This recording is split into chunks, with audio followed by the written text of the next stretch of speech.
Clemson with our D linemen. Looking out into the room, and we will start on the left-hand side.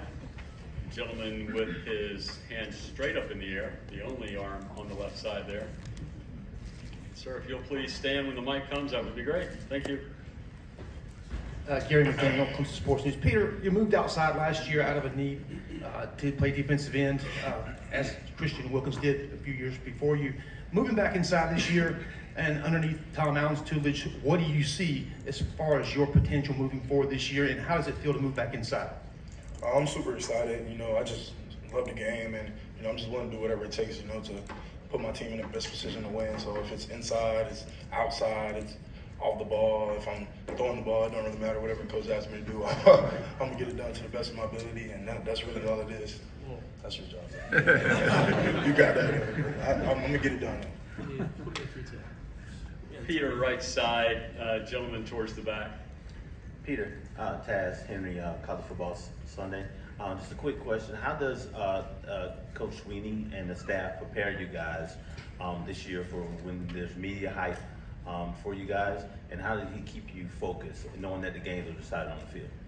As you can see, we come up here and we have a lot of the same answers, but I don't think it's getting us prepared for the media. It's just a cultural thing.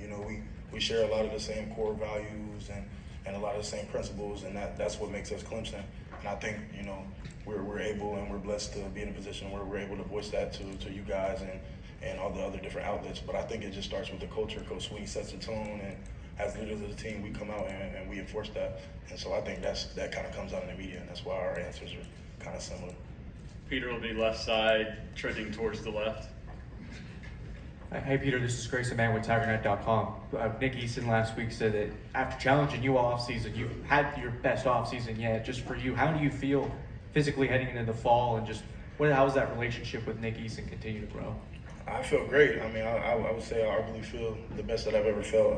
Coach Easton, at the least, he's been a great coach to me. He's been a kind of a father figure in the facility for me, as just helping me develop holistically and as a man, and just kind of teaching me the game. He's done it on every level and every way imaginable that you can think of. On the college level, coached on the college level, played in the NFL, coached on the NFL level. So it's just being grateful to be able to learn from a guy like Coach Easton is just always something that I've hold to a very high regard since I've been in high school. Peter, right side, be about the fourth row. Hey Peter, Davon Nixon, Fox Sports Radio Charlotte. With you guys opening against LSU and the SEC, bragging about being more physical than other conferences and the game starting in the trenches, what's the mental preparation going into the game and even during, when you're going against an opponent that really tries to out-physical you and even out-psych you? Much like Kay said, just put your head down and do the work. I mean, it's football. I don't think it's an opponent that we're going against that's not going to try to out-physical us. We just got to be confident in the work that we put in this offseason. And I've said it like probably 50 times today that you only get to play 16 days, so you really maybe at max get to play 16. That's the national championship is 16. So the other 349 days, you got to figure out what it is that you have to do to get better, and just really how much you're willing to work to get the results you want.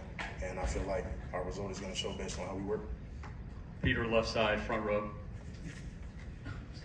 Peter Bob Gillespie, StraightUpSports.net. About 10 years ago, when I'm assuming you were still in grade school, Coach Sweeney took his first team to the national championship game, lost it. In that 10-year period since then, they've won 2 national titles. So when did you first become aware of Clemson as a national power and Coach Sweeney as somebody that you wanted to play for? This is actually like a funny question. I did not really know that I was coming to Clemson until the day that I committed, to be honest. It was just kind of just like an overwhelming feeling that you just kind of get when you're in the building and you're around the people. And it's just something that I always tell people, like, to even understand, you got to go see it for yourself, to be honest, because it's truly special. And, like, it's really no secret. Like, I grew up, Alabama fan, Alabama Auburn. I've been in Alabama my whole life. But it was just something, just a feeling on me that I just couldn't pass up to, come play for Coach Sweeney. I believed in him. I believed in his vision. I believed in the guys that I came in with, and it's just been special from there. So I think that the biggest thing for me was just coming in, and me and Cade and TJ, you know, K's first year starting was me and TJ's first year playing. So now we're here looking at our third year being kind of like the starters, and we've been together this whole time. And I think that kind of solidifies the decision that I made, like knowing that I came to a place that's about family and principles and just sticking together. Clemson, thank you. Good luck this season. Enjoy your time in Charlotte. Folks, Duke is due up next in the room at 1 o'clock.